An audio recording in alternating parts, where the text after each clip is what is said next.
Dawidi yari umuntu yahezagiwe n'Imana.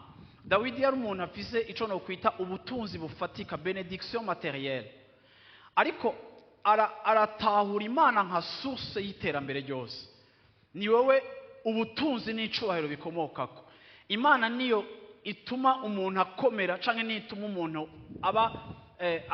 aba mutoya. Imana nituma igihugu gikomera. Imana nituma igihugu kimanuka.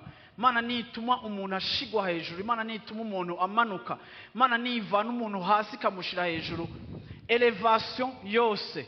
Mwanditsi aravuze ngo l'élevation ne vient ni de l'Orient ni de l'Occident, mais l'élévation vient de l'Éternel. Imana niyishira hejuru. Rero Imana nk'isoko ry'umugisha, iyo tuyizeye twitega yuko iterambere ryacu n'ibyiza dushaka n'ubwiza n'ubutunzi, nditega ko Imana ishobora kuntungisha ariko nkayiraba nk'isoko ry'umugisha wanje, ariko nkavuga ngo uyundi mugisha canke irindi terambere, kuko na Satani, ndababwire, na Satani aratanga ibintu. Satani aratanga ibintu. Hariho abantu mu buzima ubona bari beni ukavuga ngo ni Imana yabahezaga, ariko umugisha sumugisha iyo utavuye mu kuboko kw'Imana, kuko na Satani aratanga ibintu.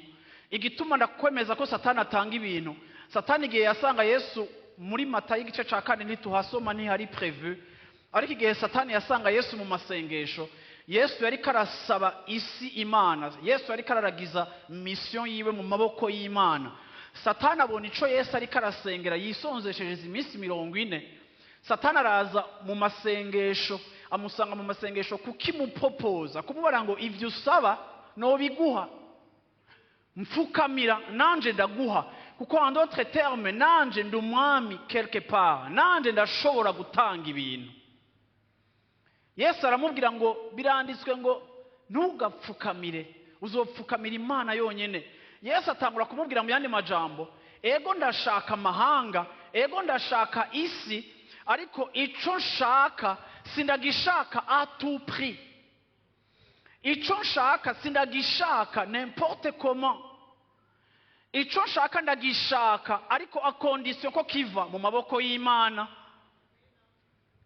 Abantu bo mu bwami bw'Imana, ikintu cyo tugomba gutahura ngo ico dushaka cose ciza n'Imana irakitwipfuriza.